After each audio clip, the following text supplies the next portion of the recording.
Sharon, Sally, dan juga Dr. Novian di acara Kata Dokter Spirit pagi hari ini. Hari ini kita membahas tentang nyeri pasca herpes. Kalau tadi Dr. Novian sudah menyampaikan banyak sekali herpes itu seperti apa, ya kan? Terus nyeri yang dirasakan seperti apa, juga bentuk-bentuknya juga seperti apa. Ada lanjutan dari Dr. Novian sekalian ini segmen yang terakhir ya, tapi Dok ya. Silakan Dok. Ya, sudah saya share juga. Jadi soalnya belum habis mari. Share screen. Nah, ini dokternya share screen buat spiritus mungkin yang mau melihat secara langsung. Kalian harus jadi buka YouTube. Stadium-stadiumnya, jadi dimulai dari prodroma ya panas, lalu kemudian muncullah herpesnya 2-4 minggu selesai, jadi sudah kering. Kemudian muncullah yang namanya kita dengan subakut hepatic neuralgia, ini panas, copot-copot kayak kesetrum, itu kira-kira sampai 4 bulan dan tahunan ya. Ya ini memang dulu karena kita nggak ada obat-obatnya ya tahunan ya kesakitan terus ya. Bisa panas sekarang sudah. Iya kalau nggak ada obatnya itu kalau nggak diobatin Dok itu bisa lama-lama hilang atau enggak? Atau menetap? Ya walaupun sebenarnya karena sakitnya itu sakitnya sakit banget. Jadi nggak mungkin ya orang tahan ya. Nggak mungkin ya tahan nggak mungkin itu. Sakitnya bukan main. Kesakitan saya nggak bisa tidur. Kalau diminumin anti nyeri aja gitu Dok? Nggak bisa. Ini kan nyeri karena sarafnya. Jadi namanya kita sebut dengan neuropathic pain. Jadi kalau neuropathic pain obatnya adalah obat epilepsi, kebanyakan obat saraf ya, obat epilepsi. Bukan obat kayak NSAID, Ponstan bukan. Jadi tidak akan mempan. Tidak akan mempan. Karena memang ini sekarang sarafnya yang sakit, bukan jaringan. Orang pasti kalau kesakitan kena herpes ini pasti berobat ya Dok ya. Soalnya nyeri banget ya. Bukan main. Iya, sakitnya bukan main. Tidur kalau nggak bisa, kenapa? Kesenggol sama spray aja, wah sudah sakitnya bukan main ya. Sakitnya. Tapi sekarang sudah bisa, jadi bisa ditangani, sudah dengan obat epilepsi yang baik. Lalu juga sekarang sudah ada blok saraf, jadi sekali aja pengalaman pasti sudah tidak ada masalah. Gitu. Sudah tidak ada masalah. Ya memang mungkin ada sisa-sisa, tapi sudah tidak mengganggu gitu, sudah terlalu sakit. Nah ini adalah faktor risiko. Jadi gini, orang bisa kena herpes, bisa kena post hepatic neuralgia atau kok enggak. Nah kapan kalau kenanya? Kalau orang tua. Kalau herpesnya besar, luas gitu ya. Lalu jadi juga, yang kena herpes zoster ini enggak selalu nyeri ya Dok? Nyerinya menetap gitu maksudnya? Biasanya tidak ada, yang muda-muda tidak ada. Biasanya yang tua-tua ya. Juga memang waktu herpesnya itu memang berat sekali ya toh, jadi maka terjadilah ini. Jadi walaupun sudah bersih luka-lukanya ya memang bekasnya tetap jelek ya, tapi pokoknya itu sudah bersih, sudah kering ya toh ya.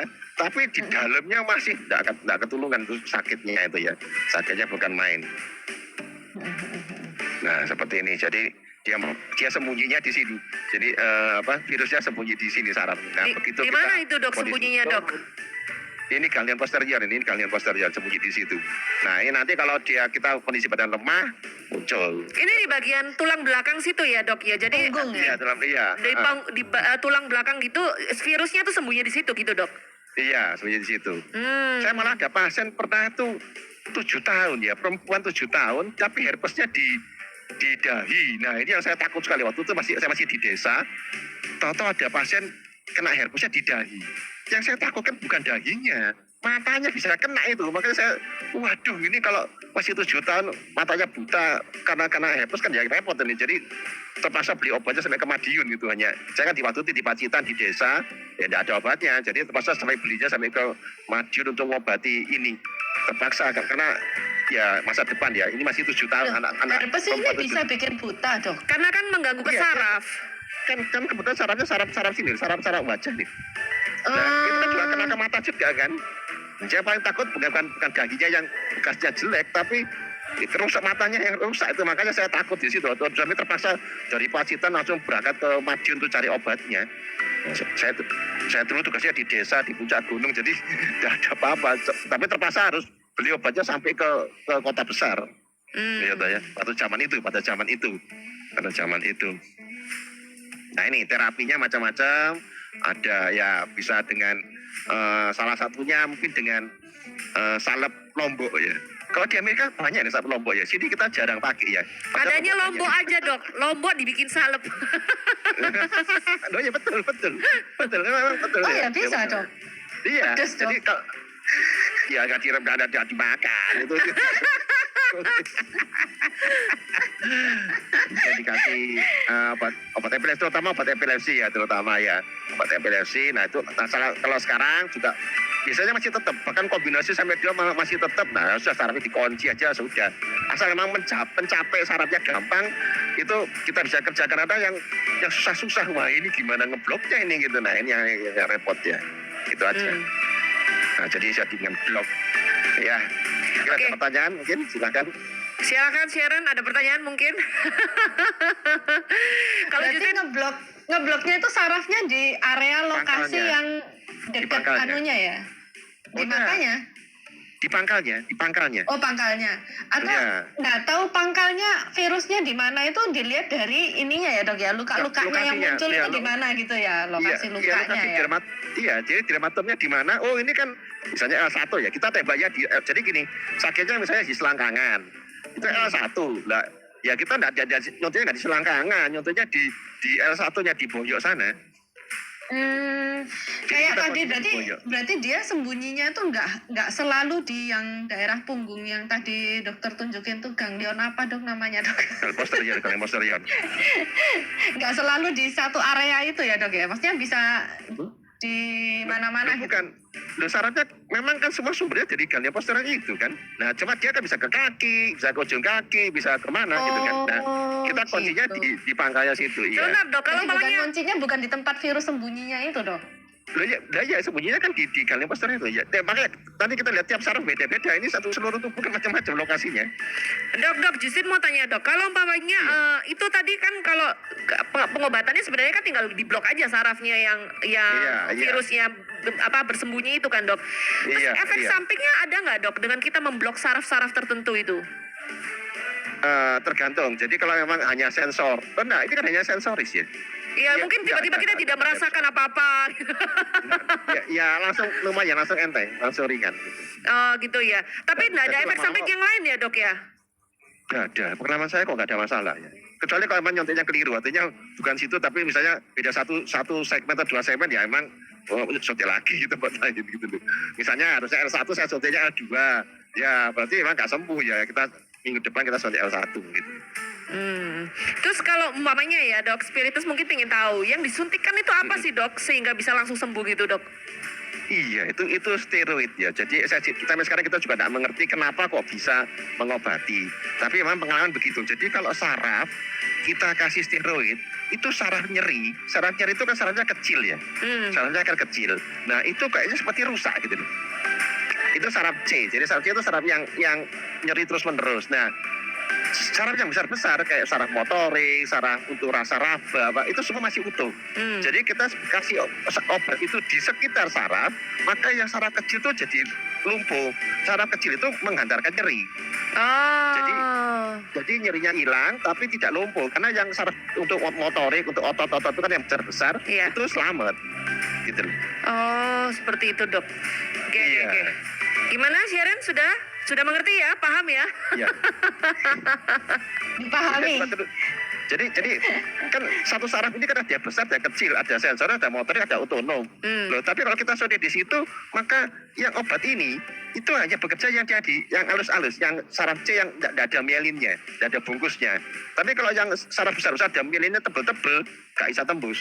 Jadi itu biasanya motorik apa ada. Jadi makanya motoriknya tidak masalah, tidak lumpuh, tapi yang nyerinya terkunci, rusak gitu. Oke. Dok, kita masuk ke kesimpulan Dok. Masih ada pertanyaan nih? Ada pertanyaan?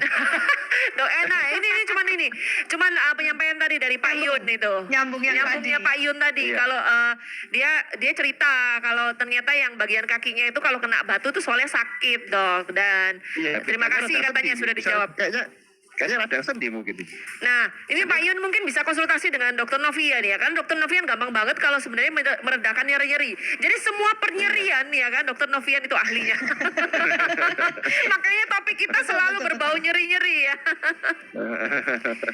Terima kasih buat Pak Yun ya. Pak Yun mungkin bisa konsultasi lebih lanjut dengan Dokter Novian. Kita masuk kesimpulan Dok sebelum nanti kita akan bagikan alamat tempat praktek dan juga beberapa nomor telepon dari Dokter Novian sehingga mungkin beberapa spiritus yang mendengar bisa konsultasi dengan Dokter Novian langsung. Silakan Dok. Iya. Jadi ketika nanti ada penyakit kulit rasanya agak panas-panas, supaya cepat ke dokter, karena siapa tahu itu mungkin adalah herpes zoster. Nah, kenapa harus cepat diobati? Supaya tidak terjadi komplikasi yang namanya post-herpetic neuralgia ini. Karena memang kalau sudah kesini memang repot. Kadang-kadang waktu masih basah pun itu sudah nyeri. Tapi saya tidak bisa mengobati dulu. Kenapa? Nunggu kering dulu. Berarti kalau banyak sudah kering, baru kita bisa kerjakan bloknya itu. Jadi kalau bisa sebelum meluas, cepat ke dokter dibom obat virus ya. Jadi virusnya dimatikan dulu supaya tidak meluas, sehingga kalau toh memang masih ada bekas-bekas nyeri post-herpetic neuralgia ini tidak terlalu parah. Kadang-kadang kalau sudah parah dulu baru ke dokter, ya sudah susah.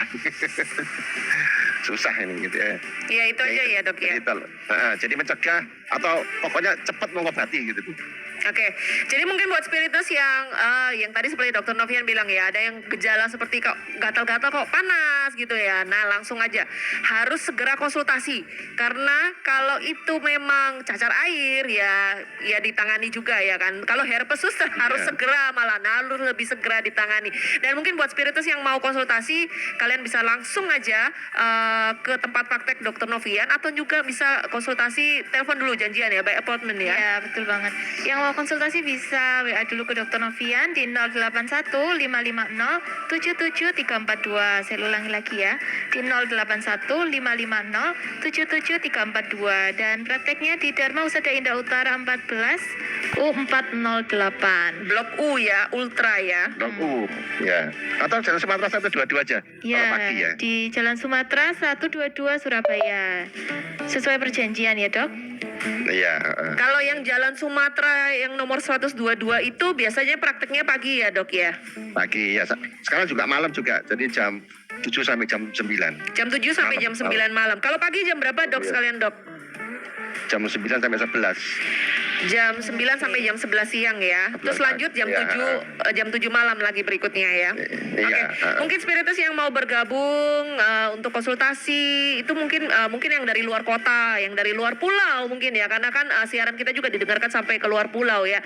Jadi kalian mungkin bisa telepon dulu atau WhatsApp dulu aja dokter di 081 550 77342. Benar ya? Betul. Wah, luar biasa. Sudah di luar kepala dok nomornya dokter. Di luar kepala lupa dong ya.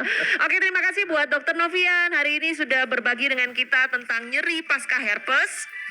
Terima kasih juga buat Sharon yang sudah menemani Justin pagi hari ini. Dan terima kasih buat Sally. Makasih Justin, makasih dokter, makasih Sally. Terima kasih buat semua Spiritness, terima kasih buat Pak Yun yang sudah bertanya tadi. Dan satu hal kita mau sampaikan buat semua Spiritness, tetap dengarkan program-program kita. Ada Prime, ada Kados, ya, ada Spidom juga, dan juga ada Morit setiap pagi. Morning Spirit yang akan menemani kalian dengan penyiar-penyiar yang centil dan ceria setiap pagi jam 6 sampai jam 7.30. Atau kalian mau request di siang-siang hari pas jam istirahat, atau mungkin kalian lagi ngantuk-ngantuknya siang hari, nah supaya semangat kalian request aja di Spirit Request setiap jam 12 sampai jam 2 siang. Dan buat semua Spiritness, akhir kata kita mengucapin keep the spirit, keep the fire, and God bless you. God bless you.